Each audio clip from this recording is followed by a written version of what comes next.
against Syria. We're talking about it with Samir Aita, editor of the Arabic language edition of Le Monde Diplomatique.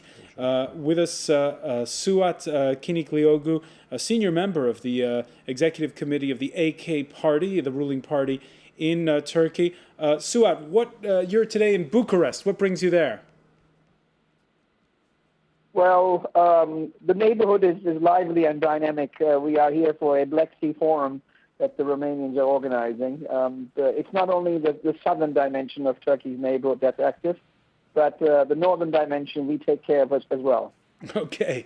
With us from, by the way, Beirut, Michael Young of the Daily Star newspaper and author of The Ghosts of Martyrs Square. And from Washington, Bilal Saab, fellow at the Monterey Institute of International Studies.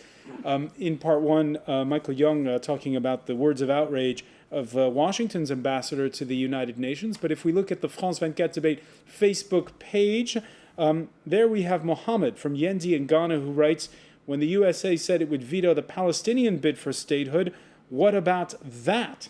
Bilal Saab, let me ask you, is the credibility of Washington dented when it comes to expressing outrage? Yes, the short answer is yes. The issue of double standards in U.S. foreign policy, whether it's toward the Middle East or other parts of the world, is really nothing new. I would even add the point of the Americans' position regarding the Bahraini uprising, the Bahraini people's uprising against their government, is also another issue that undermines severely the credibility of Washington. So it's nothing really new. Therefore, the issue of morality, who has the moral upper hand in here, is quite irrelevant in my mind. Among those, again, as we said, that say they're going to press on with plans for sanctions are the West. They're talking about an 8th round of sanctions. And Turkey, the Prime Minister, talking tough, saying he's going to announce new sanctions when he tours refugee camps near the Syrian border in the coming days. These attacks on innocent, defenseless people. We cannot say that this should continue the way it does at the moment. We must act as humans with our conscience against this. Turkey talking tougher and tougher. Let me ask you, Suat Kiniklioğlu, the problems you have is you have again 7,000 refugees near your border. What is the situation as far as how far you're going to go? I know there are military maneuvers planned as well. Is that to send a message to Damascus? Well, the military maneuvers were planned before, much earlier on than this all started. But obviously, Turkey is living in a difficult neighborhood, and as Prime Minister Erdogan articulated recently, Turkey is not just one other country, demanding change in Syria. It has a 900 kilometers border with Syria, and many of our citizens on our southern border have relatives, have families on the other side of the border. So the issue, what's happening in Syria has much more relevance to Turkey than many other countries. And therefore, Prime Minister Erdogan will be on the southern border in Hatay on the 9th of October and will be announcing concrete sanctions that Turkey will be implementing against Syria on that day. If I was in Damascus and I see that you're conducting those military maneuvers in Hatay, how should I interpret it? Well, I think in international relations it's obvious how these things should be interpreted, and I think that's how it will be interpreted.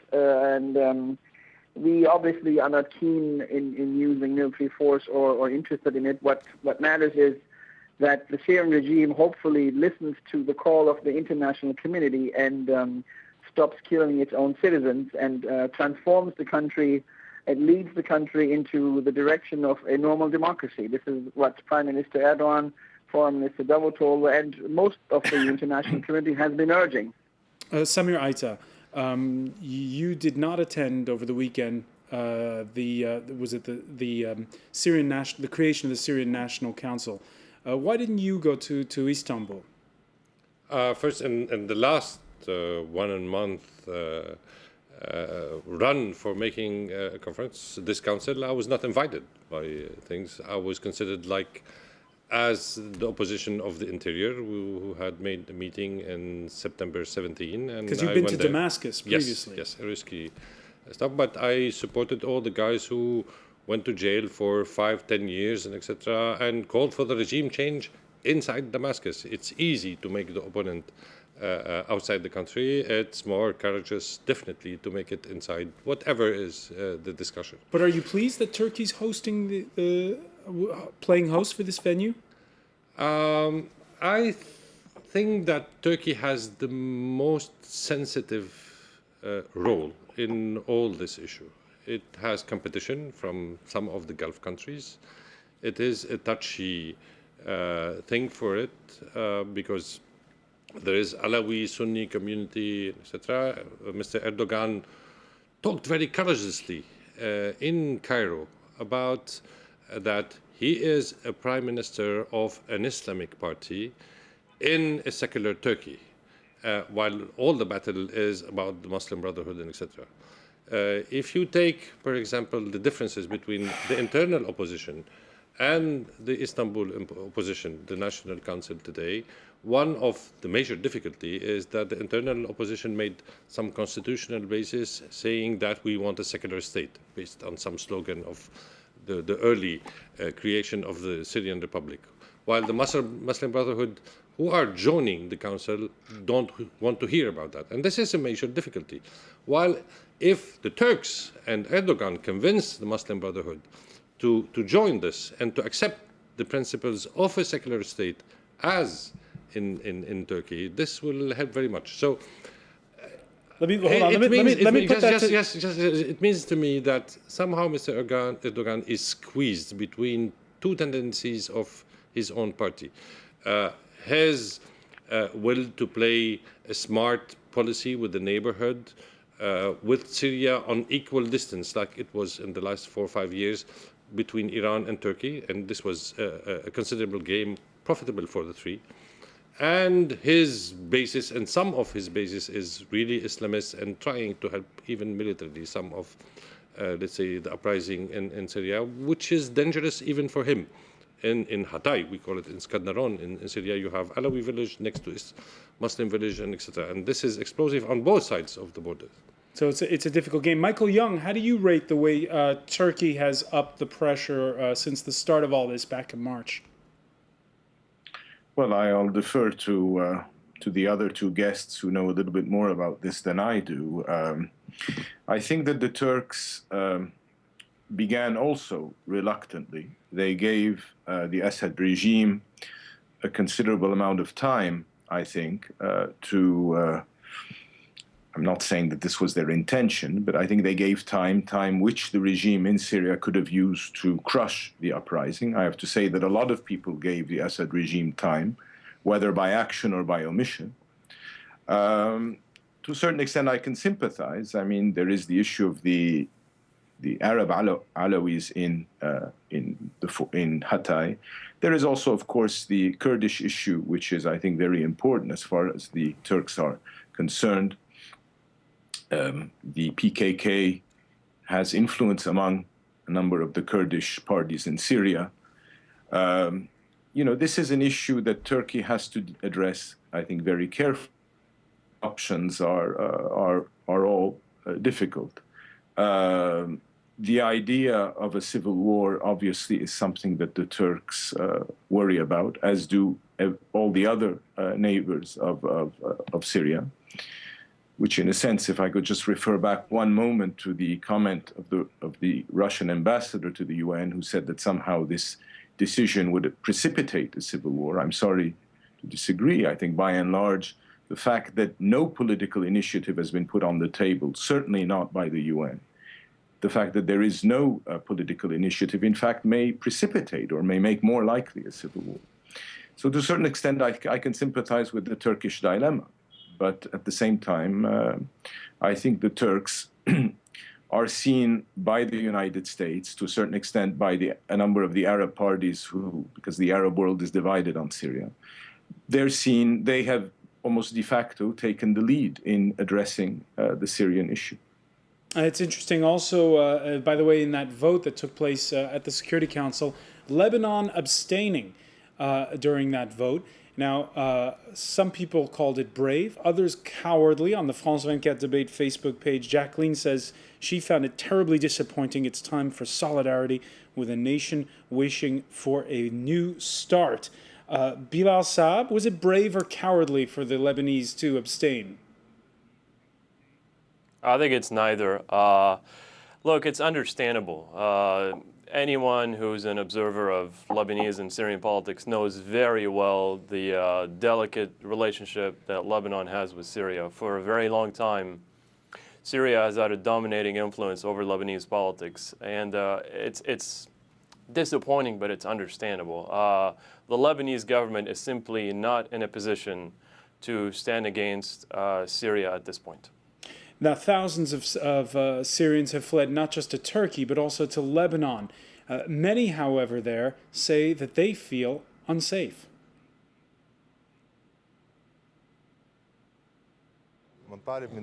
We're calling on the Lebanese government to protect us. We can't leave this place. There are a lot of people here in Wadi Khaled who support the Syrian regime. They kidnapped 2 men from here and handed them over to the Shabiha gangs. And the Shabiha handed them over to the Syrian security forces. We can't leave this building. We can't work. We can't do anything. We're afraid to go and fetch water because there are kidnappings. Michael Young, you heard there Bilal Saab mention that the Lebanese government's hands are effectively tied. When you hear what that refugee has to say, calling for help from the Lebanese, what do you think is going to happen there? What's going to happen? It's been happening for some time. It's not new that there have been problems on the Lebanese-Syrian border. Months ago, the Syrians attacked the Tel Kalach area. It's not going to change. I mean, the thing is, unfortunately, and this is not to blame the Lebanese side or any side, I mean, it's a reality. The fact is that historically, the Syrians have always been worried about certain parts of Lebanon, the Sunni majority parts of Lebanon, that somehow these groups could link up with Syrian majority areas in Syria, Homs, Hama, that line that leads to Aleppo. These are areas that the Syrian regime, when they were imposing their hegemony in Lebanon, always were very careful of controlling on the Syrian side, controlling on the Lebanese side. And that applies to certain areas of the Bekaa Valley where you have Sunni agglomerations. Yesterday, 2 Syrian tanks entered a Sunni agglomeration in the Bekaa Valley. This is going to continue. The fact is that the Syrians are worried about a porous border. And Lebanon, like parts of Iraq, like parts of Jordan, are places which will be used de facto for the transport of, eventually, I hope we don't fall into this, of weapons. Some weapons may already be going through. But let me hasten to add, I'm not in any way trying to give credit to the theory of the Syrian regime that they are fighting armed gangs. But in the logic of the situation, we are moving in the direction, I fear, of more of an armed conflict. And of course, these areas, whether on the Lebanese side or on the Iraqi side or on the Jordanian side, will be areas that raise the anxiety of the Syrian regime. And on that point, you have the Hezbollah inside of Lebanon, an armed movement that's backed by Syria. Has their position changed?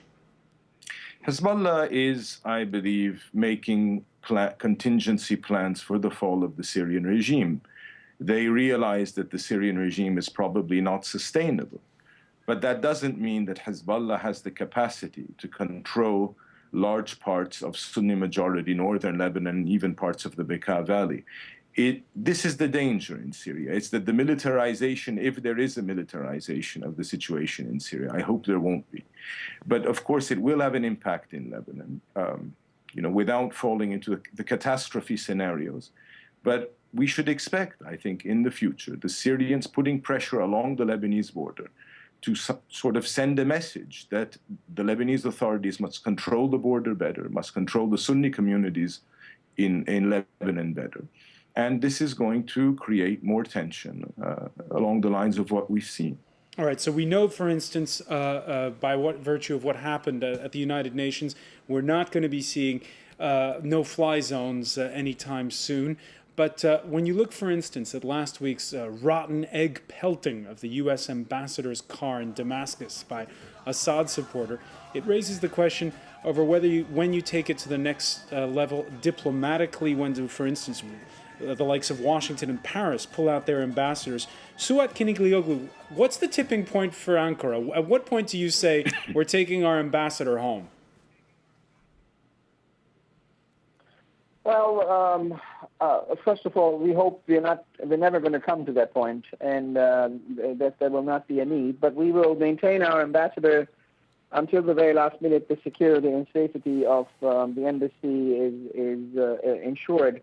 We actually have not experienced the same sort of intimidation that the American embassy has been experiencing, and that is by and large due to the correct understanding of the Assad regime that Turkey is following this very closely. But I don't think we are, from a Turkish perspective, we're not even close to that point. That said, if, of course, events spiral into a direction that is undesirable and that would put the security of our embassy staff in risk, I think Turkey would, of course, take necessary precautions to pull the embassy staff back. Very briefly, Samir Aita, because we're almost out of time. 15% of Syria's economy before all this was tourism. Most of it is oil, though. And most of that oil exported, as we can see in this graph, to Europe. And so sanctions from Europe, how hard can they hurt? Sanctions, global sanctions, will hurt the totality of the Syrian population, will hurt the uprising and will weaken it. Look at the people today. The so-called Sunni merchants of Damascus and Aleppo, which are not participating to the movement, they are helping the guys in the streets. They are paying the guys in the streets, and then they are not firing them from their work when they are demonstrating. The things are not as the simple reality that people talk out. I want just also to comment on other sanctions. We're almost out of time. The presence of the ambassadors in Syria is very important because the Syrian government don't let the media enter inside Syria. So these are the only witnesses. They bear witness to what's going on. Yes, and some of them are very courageous. Not only the American, French, the Japanese, and etc. They go to the morning, except the Turkish. He has to go to the mornings and support the people too. All right, a message there from Samir Aita to Suat Kiniglioglu. Unfortunately, we're out of time. We're going to have to leave it there. I want to thank as well Michael Young and Bilal Saab for joining us, and thank you for being with us here in the France 24 debate. You're welcome. Stay with us. Coming up next, it's Time for Business. That's hosted by Marcus Carlson.